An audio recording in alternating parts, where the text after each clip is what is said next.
Thank you all so much for attending tonight. Our first action on the agenda this evening is the mayor's announcement, so I will turn it over to Mayor Dan Curtis for his statements.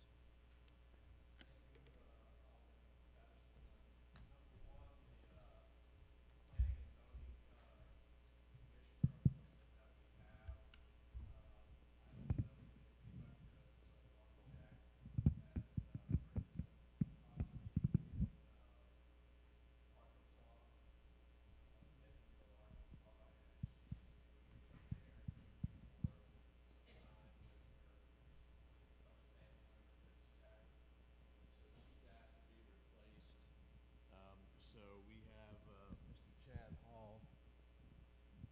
What? Yes, it is. We have Mr. Chad Hall, who is a resident of Abita, and he's agreed to step in with y'all's approval, which would be at the, would that be at the next meeting, Leanne? Yes. So at the town council meeting, we'll put that up. I thought he was going to be here today, but I don't see him. So just for that, we hate to lose Barbara Jackson, love her to death, but she's going to Arkansas up there by Sam Walton and Walmart. Number two, the Opry and the Busker Festival are on. October 16th is a Saturday, and that is the day of the Opry, and that following Sunday is the Busker Festival on the 17th. Number three, debris removal. So far, to date, the debris removal people have removed 23,176 cubic yards of debris.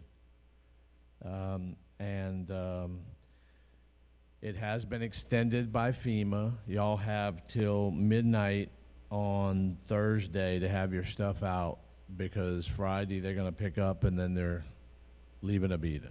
So anybody that's got stuff they need to get out, they need to get it out there. Mayor. Yes. The crews that came in shortly after the storm, before the debris was being removed, they were trimming the trees and trimming the broken branches so they would fall and apparently hurt someone. Mm-hmm. That debris was never picked up. Where's that at? Spread out down Hickory Street. Okay. It's not in a pile. They would just trim it and set off to the side of the road. Okay. Well, I thought that was on there. They picked up all the big piles, but they didn't pick up the small branches. The branches that they laid off the side of the roads. They would trim the trees. If they were trimmed, it's possible that they were trimmed by the utility company? No, it was not utility company. They were just trimming the. Apparently, town of Avito asked them to trim the broken branches that were hanging. Yeah, we'll get them to take a look at it tomorrow and see. Let's see. Okay, so like I said, Thursday midnight. That's the time. We are getting closer and closer to completion of the sewage repair and the lift station repair. And as we get closer, the next move is to do the street overlay. So we put together a committee of people from the town that kind of live in areas around, and they're going to be, I guess, the road committee. What they'll do is look at a certain area, evaluate the roads, and then decide to come up to an order of which, what road will and will not make it. We have Pat Patterson is heading it up as an alderman. We have Robin O'Neill, who is on Main Street. Jay Hawkins is more from the finance end for the town. Mark Hosh, which is out on 435, but still in Abita. Bill Martis, which is on Minkler. He's on Minkler Street. Michelle Milner, St. Charles, and then Dalton Lambert, which is over there on, what is that, third or second or first? I don't know which, right over there in the curve. So, so that's who we have on the committee. If anybody wants to show, if anybody's interested and they want to take part, that doesn't mean that we can't have more people sit in. So feel free to be there for that. We'll get the time set for the meetings, and then we'll put it out to these people for the first, and then we'll let the committee decide when they're going to do the rest of the meetings and all that kind of good stuff. What's the purpose of the committee? Overlay. I know, but what are they doing? Like what? They're determining which streets. Streets need to be done. Okay, Yes, okay. right. Okay. And let's see, then number 5 is the Fall Fest, which is coming up. We're in the process right now of developing a cooperative endeavor agreement with the Fall Fest members, and we'll put that together here in the next couple days, and then start moving forward with that. What was the date on that? Fall Fest? It's the 5th and 6th. Okay. And then other than that, I don't see anything. That's it. Thank you. Okay. Sorry, ladies and gentlemen, my tardiness. All right, so I guess we're ready to start get things rolling. Oh, one more thing, Ryan. Yeah. What we would like to see from the board is some kind of feedback on the cooperative endeavor agreement. The importance of that is that it's an agreement between the town and the group that are doing it, and so we want y'all's input as far as what it should look like, what it can look like, and of course Edward might have some thoughts on that as well. So Well, the justification for creating it is that they're going to be using town property for the festival. So Ed, you want to elaborate from a legal perspective?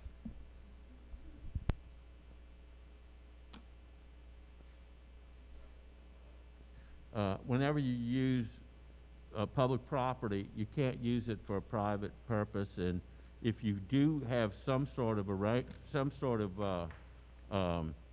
application for that, then you have to do it through a cooperative endeavor agreement, which states the public purpose that is being served by the use of public property or public funds.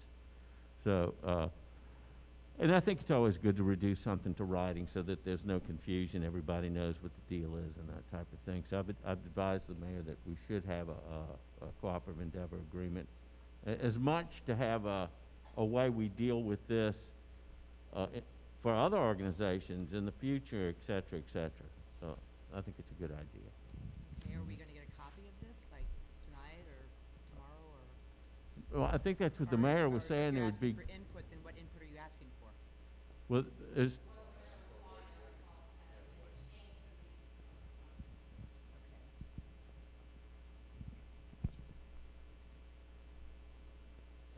Yes.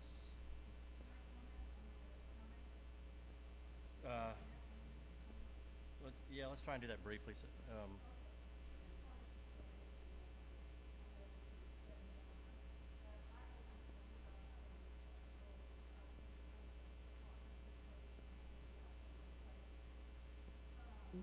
It's really counter to what the governor's recent announcement is about keeping the masks ordinance in place. There's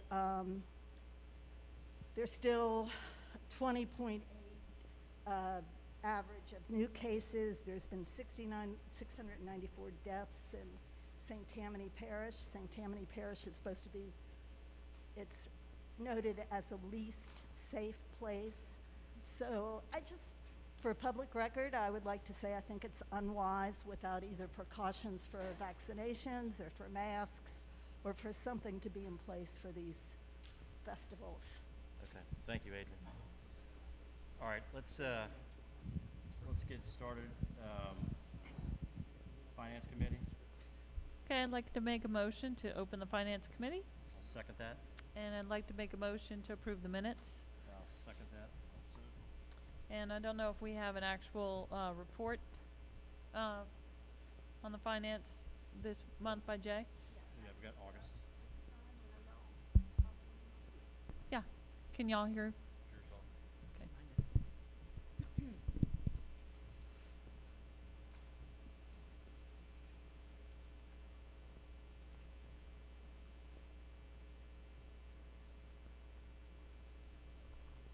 Can you hear me? Yeah. All right. You should have received the monthly cash flow sheet. For those who are not aware, what that shows up to that green line from January through August, those are actual numbers for revenue and expenses that the town has spent. The numbers going from September through December are projected, so that gives us a picture of what we're going to look like financially by year end. Now, numbers will change from September through December, but unless there's something really odd or crazy going on, these numbers have proven over time to be fairly accurate. So anyway, but for the up to the month of August, and there is a summary page that is down toward the end, which summarizes all the different funds that the town has, and from the general fund to public works, shared sales tax, utility fund, cemetery, lighting, and park and rec. And that summary indicates that all of the funds are projected to be in a surplus situation by year end.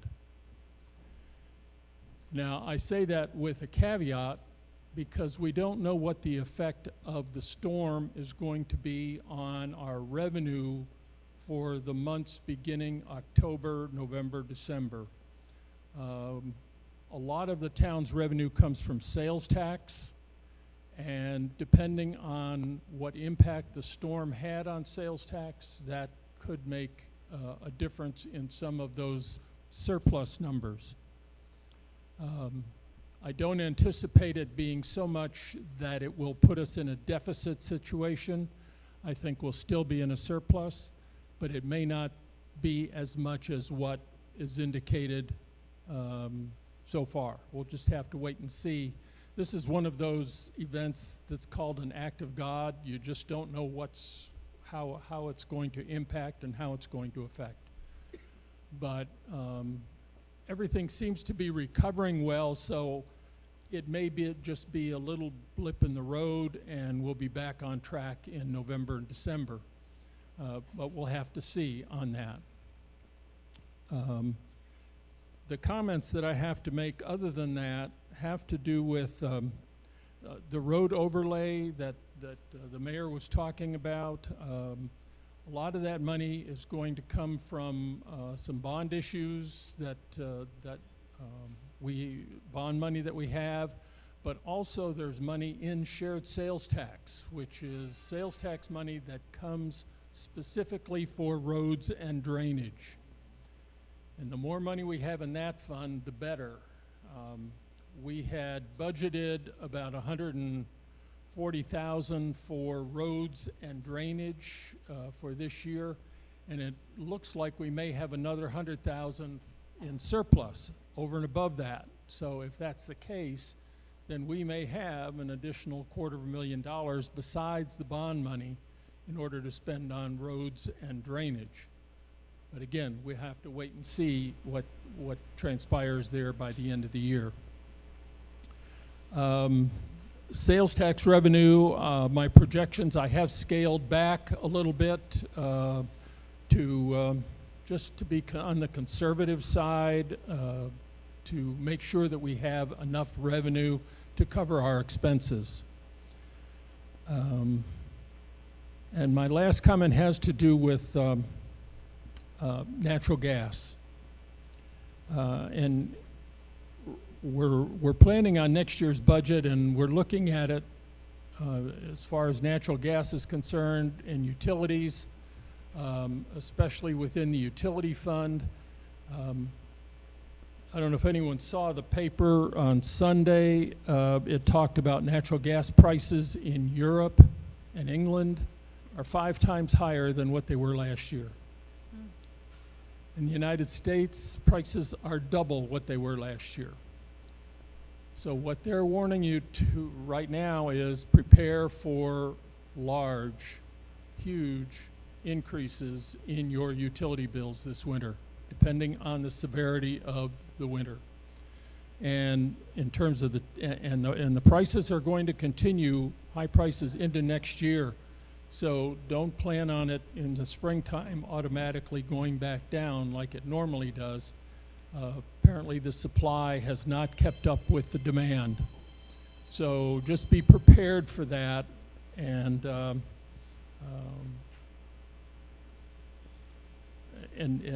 think if you start preparing now, then it won't be such a hit in the head Shock? to you later. So now these financial statements are going to be put on the town's website. So if anyone wants to look at them, they'll be available. And then if you have any questions, I'd be glad to answer them. Sure.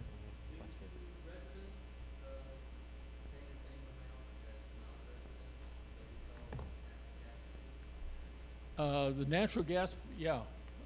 Anyone on our natural gas, on our system pays the same price.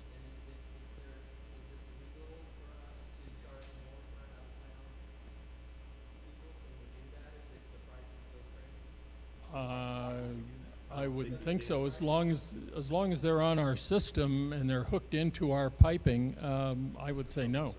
But why should they? They're paying the same price that you pay. Doesn't mean that that they have to be in the town. They're just on our system.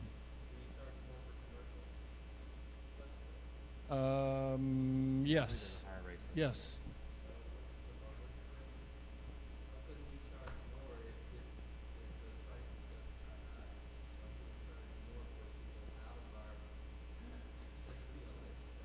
Yeah, that's. It's not costing us anything additional to service them. It's not costing us anything additional to service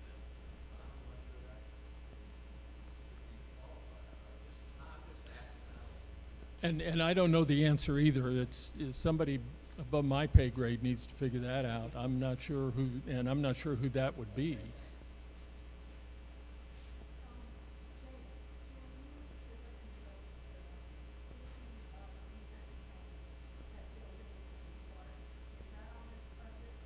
Yes, it is. Parks and Rec, yes.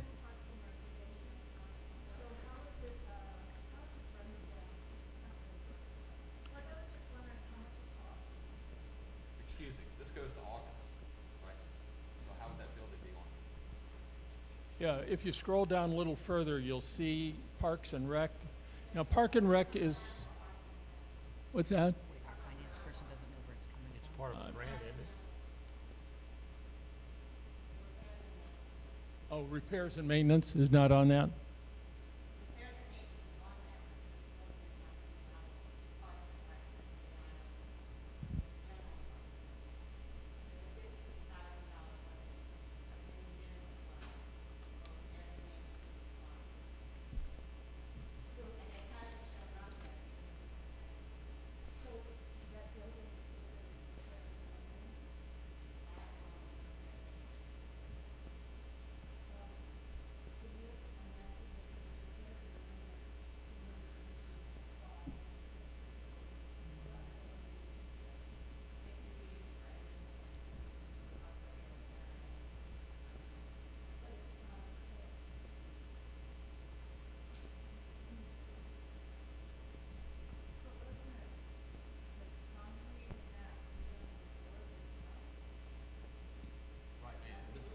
If y'all paid attention initially, this is up to August, correct? It's, So this doesn't have yeah. the green line that Jay and identified initially was January through August, and then September through December was projections. Right, and she had said that it wasn't on that sheet. The expenses weren't the original. So it'll be on the next supplement.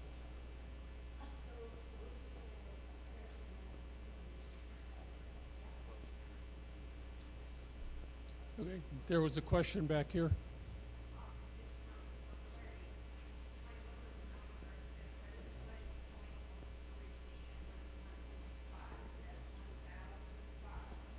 Yes, yes. So if you look on there and you see total expense for, under the summary,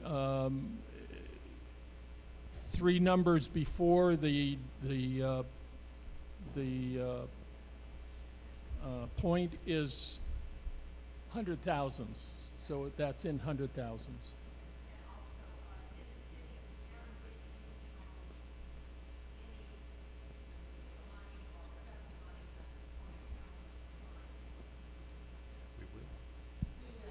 Yeah.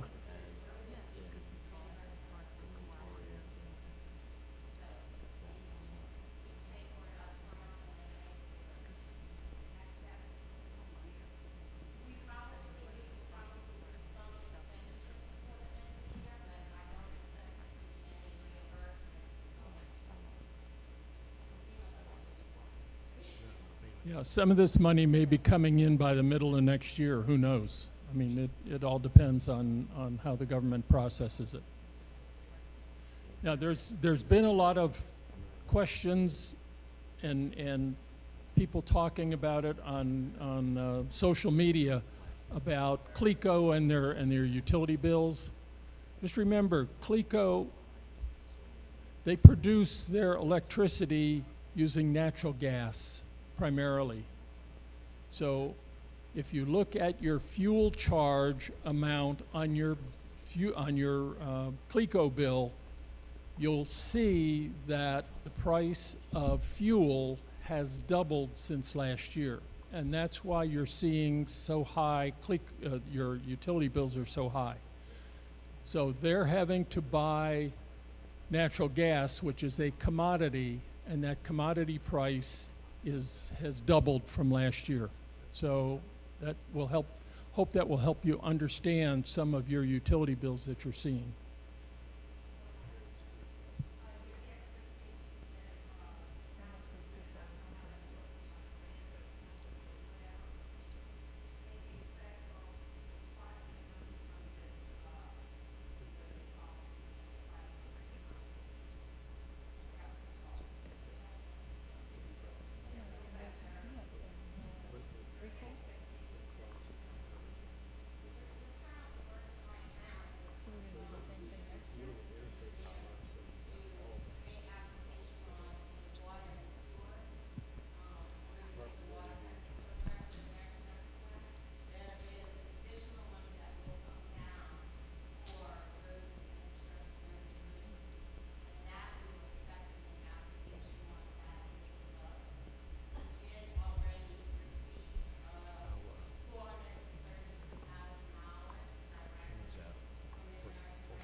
Thank you so much, Jay. Oh, we got one more.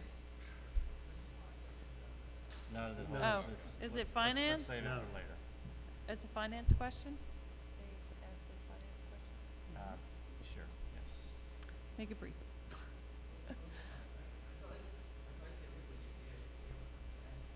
Yes.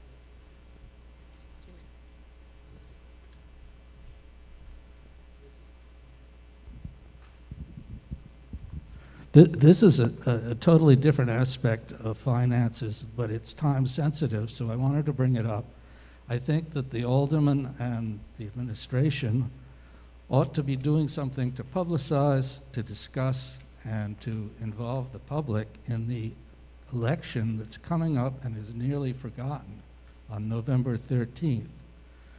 Because nobody's running for anything and nobody's, has their campaign ads out, people don't realize that this is a very important election. It's all about mostly about taxes for our parish. We have a sales tax that's being proposed and that you'll get to vote on. We have 4 different school board millages, which kind of shows you what a tangle the school board finances are in, that they have these are just 4 of them. There's also a one for Rec District 11, which is 10 mills, which is more than the town gets. And the only way to change these things is to actually vote on them, to discuss them and then vote on them. Otherwise, we're stuck because these are all the sales tax is permanent, I believe. The other ones are all for 10 years. So if you don't vote now, you've lost your say for the next 10 years. And I hope that the aldermen in town can come up with some discussion, maybe have a public forum or something before the election. But as I said, it's November 13th. Thank you.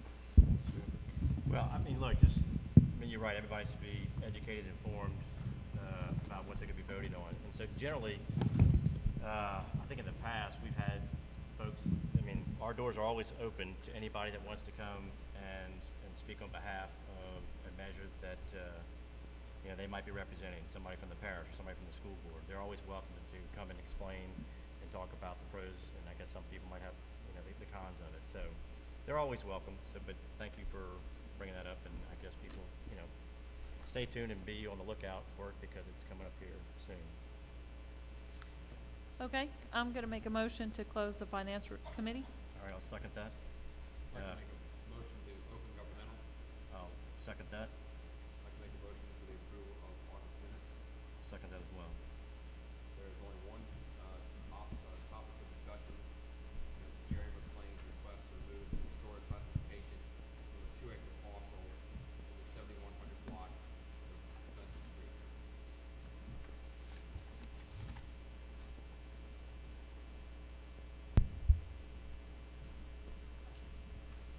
Yeah, and Leanne, can you, thank you. Please introduce yourself. Can you guys hear me? Yes. My name is Jeremy McLean. I'm here with my wife, Jasmine. We just recently came into ownership of a piece of property on Dundee Street. It actually belonged to my parents who purchased it many, many years ago. And we recently divided it into two acre pieces. And our goal is to eventually build a house on it. And currently the zoning is historic residential, which means there's, several different restrictions and guidelines that we would have to abide by in order to accomplish building a house out there. From my understanding, it was rezoned many years ago. I'm not exactly sure when, but it was at that time just strictly residential, and they made the change to historic residential. It's located on Dundee Street, which is off of Highway 36, kind of across from the ballparks. And so when you make the right-hand turn, excuse me, onto Dundee Street, you have the multi-family townhouses on that right-hand side, and then there's a vacant lot, and I think from that lot all the way down to, I believe, St. Charles Street was rezoned to the historic residential. And so we're simply just asking if you guys would take up considering rezoning it. We're not trying to build anything different than the existing houses that are out there. We like to build something that sits on a slab, a brick house that, like I said, are similar to the houses that are already out there. directly across the street from our property, which is apparently just on residential, there's recently been 2 houses that were built, and it's kind of similar to what we want to build. They sit on the slab. They currently, I think, are wood siding, but we would like to build something similar to that. And That's across the street from you? that's directly across the street, yes, sir. I was tasked with going in and making contact with every property owner within 200 feet of our piece of property. I made contact with just about everybody, with the exception of 2 people who our property will back up to theirs on St. Charles Street. Everybody who I was able to speak with on Dundee Street, and then 1 family on St. Charles Street, were 100% in approval of the change. They didn't see any issues with it, and they all signed petitions just stating that they had no problems. So, Mr. McLean, stay there for 1 second. Ron, can you speak on why this was changed? Correct.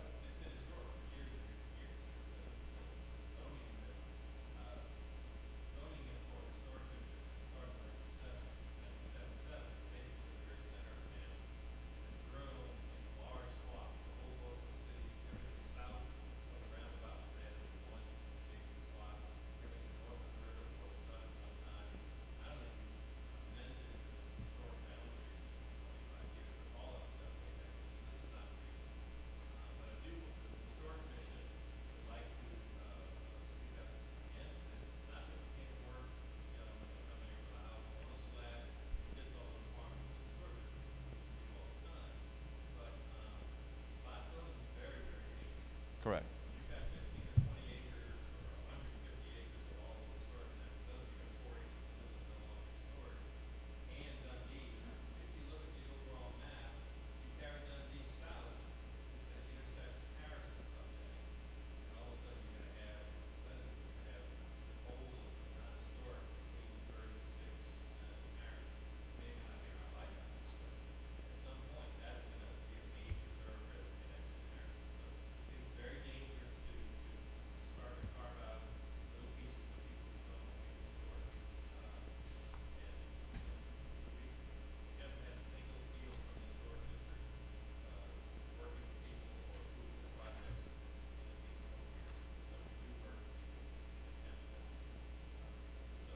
The two homes that were recently built across the street from this gentleman are historic, or the No, they're changes? not- They're outside of the historic district. Okay. They're in the yellow. On one side. It's the middle of the street. Somebody decided they'll take Dundee Street and Understand. split it into Okay. different zones. And just to piggyback off what Mr. Ron said, recently there was a house built at the end of Dundee Street, just past St. Charles Street. It sits on the slab, and from my understanding, that is owned industrial. So if you sit here and kind of think about it, you have commercial, you have historic, you have strictly residential, you also have multifamily, and then you have industrial, all on one piece, one street.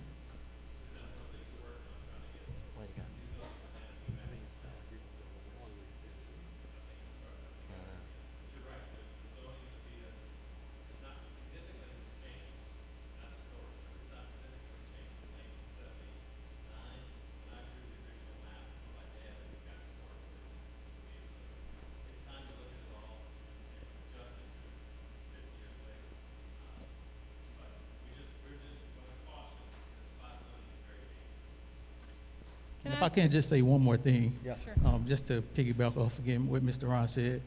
When my parents purchased the piece of property, I believe it was in 1995 or 1996, it was owned strictly residential. I talked to several, like I said, every person within 200 feet, and most of them were not even aware of the zoning and how it was owned. One lady even told me she didn't realize it until she wanted to do an addition to her house.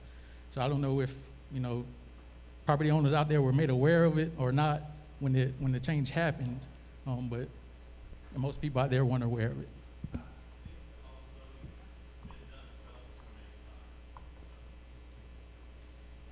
If you would, if somebody could just show me something, hey, where it was changed. But from my understanding, like I said, and the existing houses out there have been out there for 20 plus years.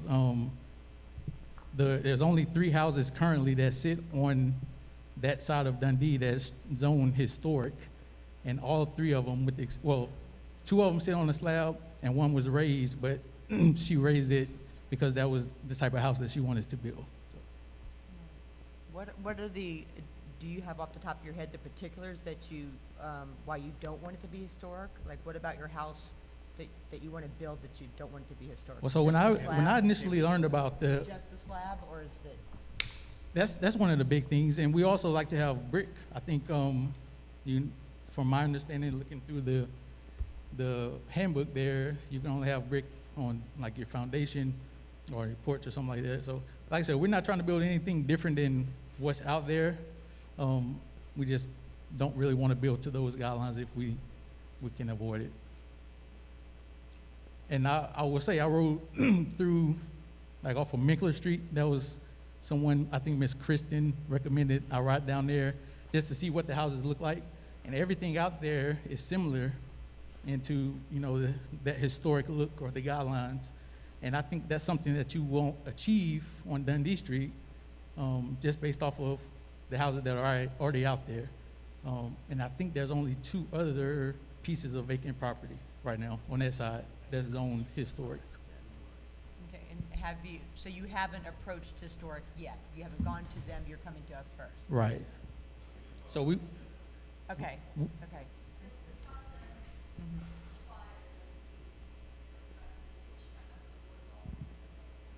Okay. Right. Right.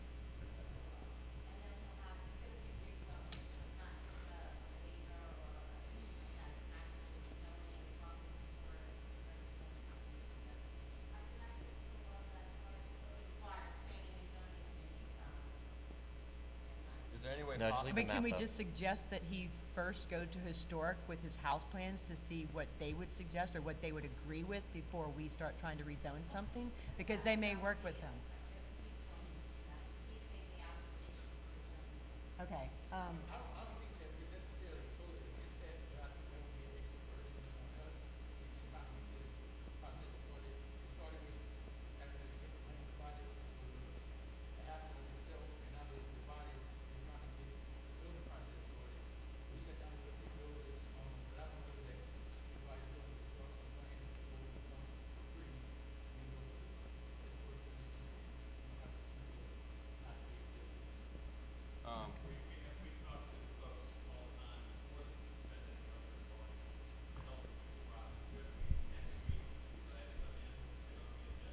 right.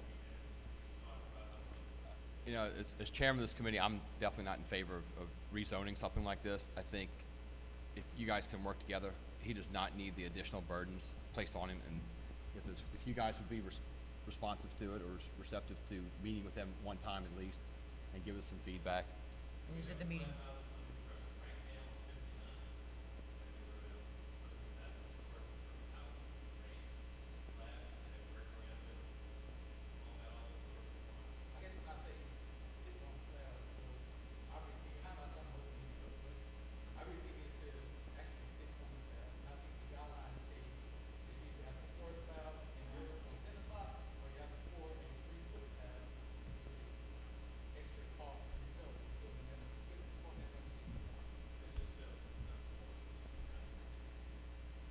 Would you be willing to go to the meeting next week and speak with them, without a plan, and just to see if what you're wanting to do is possible to historic district?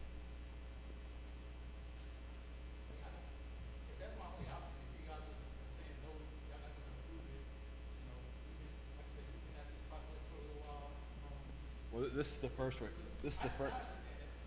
we're seeing this is tonight. This is the first we're seeing of this tonight. So we're not gonna make any decisions tonight. Yeah, we can't. Well, Okay.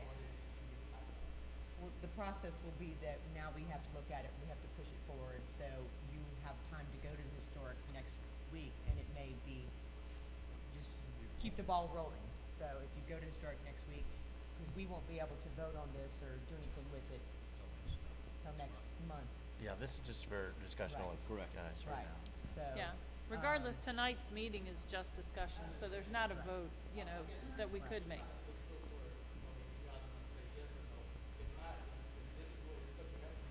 Well, we have to look at what they're gonna give us to read about the rezoning and all of that. We can't, though, until we get that, we can't move forward.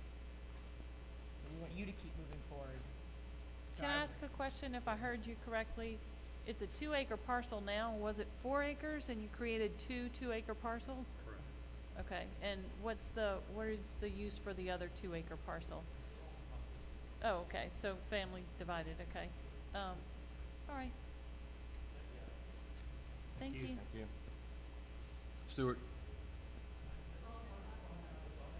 Excuse me? Oh, okay. Okay.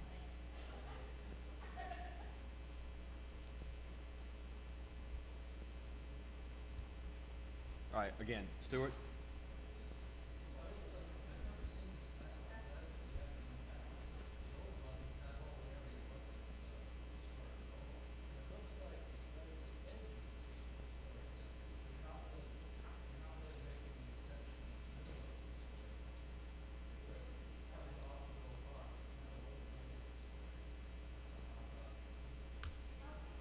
Correct. Yes. Yes.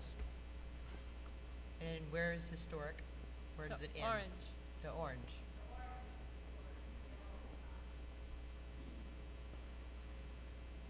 Okay. That's Dundee coming. So This is is the all historic. parcel that is triangular, is that the new boundary of the 2 acres? That was the 4-acre lot that was divided. That was the full 4 acres? Correct. So if they were to take that out of historic, then there would still be that, no, it's 2 and 2. Yeah, but it was a 4-acre, parcel. Right, so Split there's a into triangle and 6. there's a rectangular piece north of that. So are they asking And you still have to, another, just keep in mind, you still have a 4-acre parcel on top of that as well. that's what I'm asking, that rectangular piece that's on top of the triangle in Go the back. previous picture. Yes. No. It's 4 acres split into 2, and I think the above one, from what I understand, is also 4 acres, owned by somebody else. But it's somebody else. Okay, so he's if we were to wanting do the this, little we would triangle be piece. creating a weird spot zoning with historic wrapping around. Or, I mean, Well, not non-historic really. Well, wrapping that- around one historic. The house that's already existing is not. Yeah. Yeah. Just trying to get clarity if Right. if both of those were the family parcel or Okay. not. Any other comments from the audience?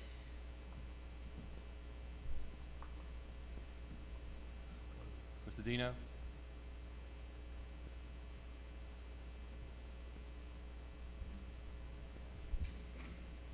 You have a comment?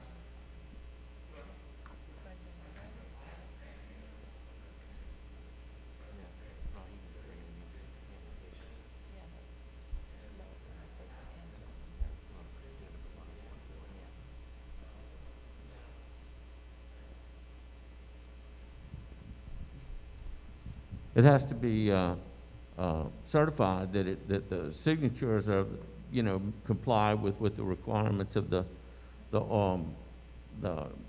section of the code are, in that what percent of the people within the distance, et cetera, et cetera.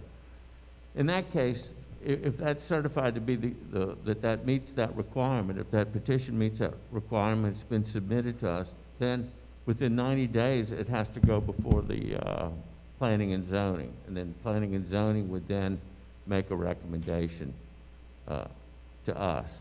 The council could do it itself. I mean, it could be a provision that the council could act on its own volition and send something to planning and zoning also. So there's 2 options there. There seems to be a petition right now that maybe it would be good to review that, or the council could consider moving it forward on its own.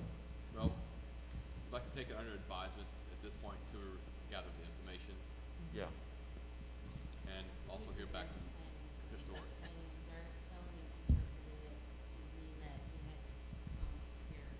For a recommendation. So we just want to make sure that we get clarification on exactly, I don't want him running back and forth.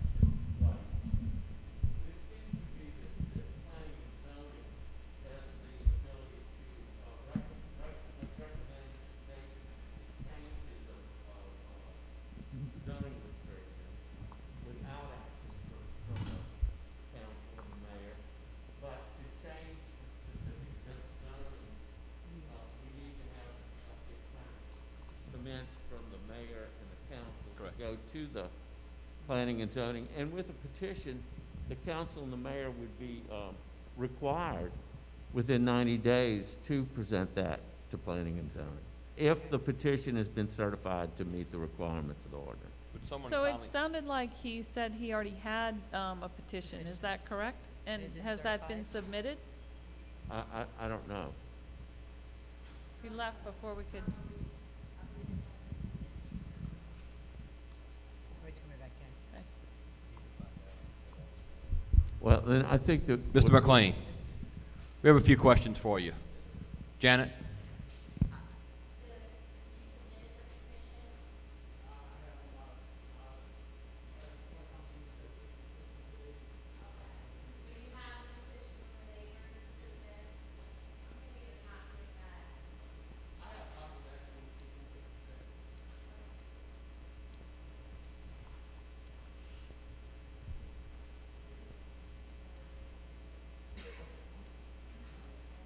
Bless you.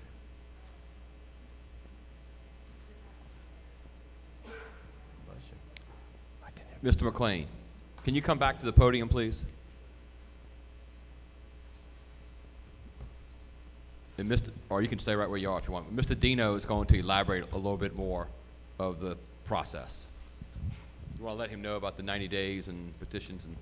Well, yeah, Mr. McLean, what I was just going through is that if you have a petition, it's submitted to the town, then the town has to verify that the petition meets the requirements of the code, meaning that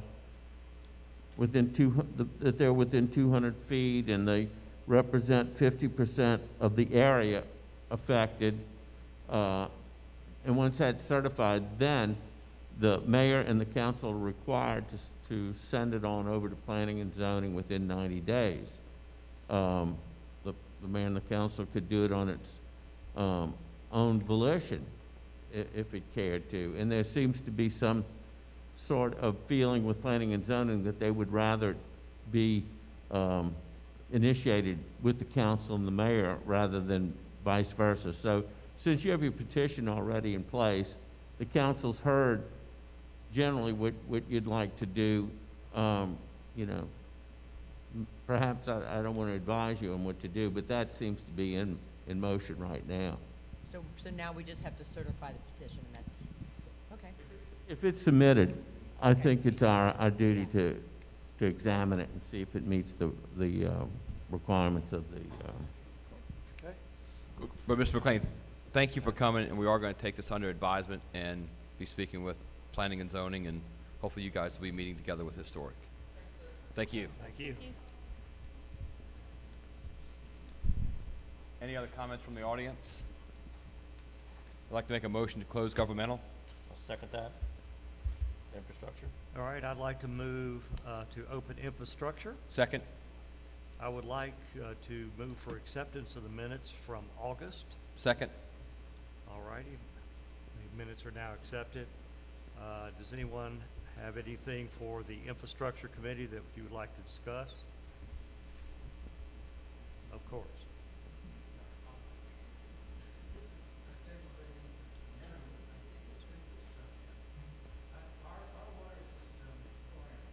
Correct.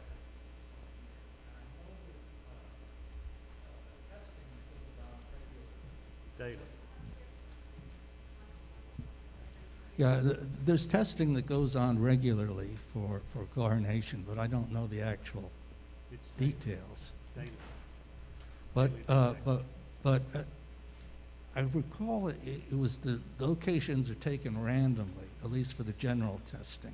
Now, what I wanted to bring up was the whole purpose of our being chlorinated is mainly one particular disease from a deadly amoeba. And it was in the news again recently. And apparently the main danger from it happens at water features in parks with little kids, because doesn't affect drinking water so much as water that sprays up your nose. And so the place where this latest tragedy happened had a regimen of inspecting daily at their water spray location to make sure, and they didn't keep up with it, so now they're being sued. So I wondered if we have chlorination degree testing at our water feature in our park, and if it's done daily there, and if not, maybe we could. And so that's my question. I cannot answer that question. But we can look into it. We'll definitely look at it. The one thing that we do, since the water is chlorinated, the one thing that makes our water feature different from a lot of people's water feature is because we do not reuse the water.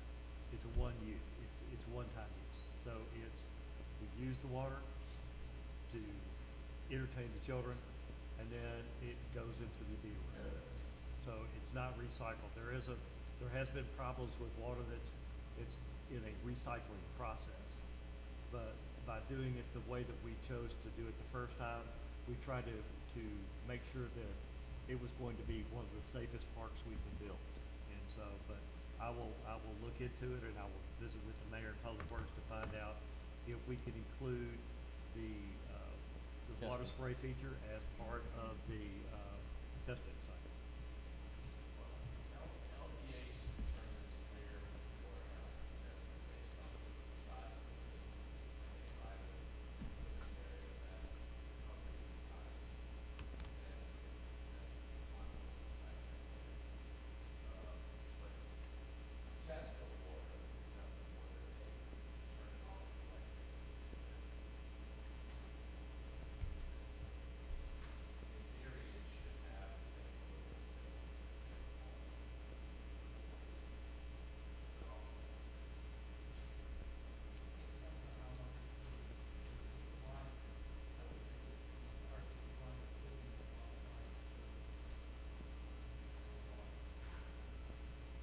Okay. Are there any other questions?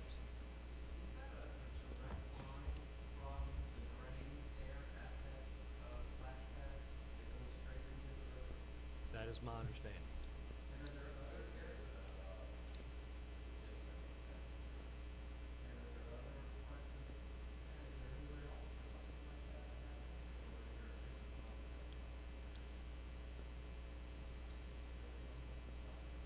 The only one I'm aware of. Yeah. Yes, ma'am.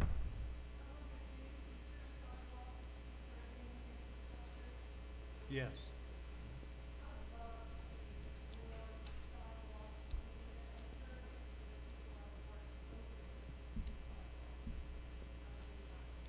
Okay.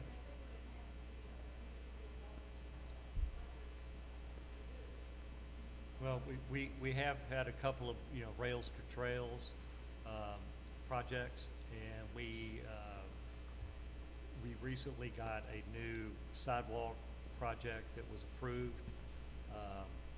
that took us probably 8 to 10 years to get.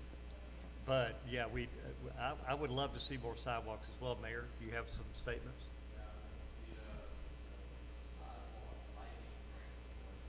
Correct.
At the circle, yeah. One of the major problems we have in Avita Springs is we're bisected by state highways, and we are very limited on what we can do in their right-of-ways and as far as crossing. Yeah. Yeah.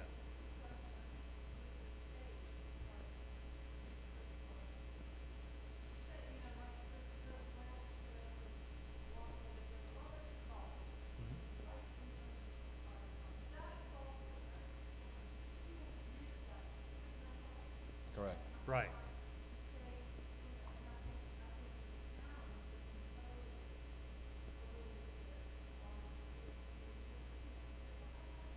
Well, now, we, We've tried to get Imposing on the crosswalks state? and It's yeah. Yeah. pretty hard. We've tried to get crosswalks in many dangerous places.